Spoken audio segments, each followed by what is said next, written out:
Hindi bababa sa 12 sasakyan ang pag-aari ng kontrobersyal na si Bamban Tarlac Mayor Alice Guo. Ito ang lumabas mula sa mga dokumento mula sa Land Transportation Office kung saan 13 sasakyan ang nakalista sa pangalan ng naturang alkalde.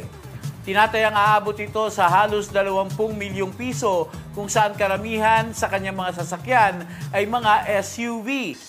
Wala naman sa listahan ang McLaren na luxury car na sinasabing pag-aari din ng alkalde at ipinasok pa sa isang car show sa Concepcion, Tarlac noong nakaraang taon. Tinatayang aabot naman sa mahigit 16 million ang halaga ng sasakyan nang lumabas ito noong 2019.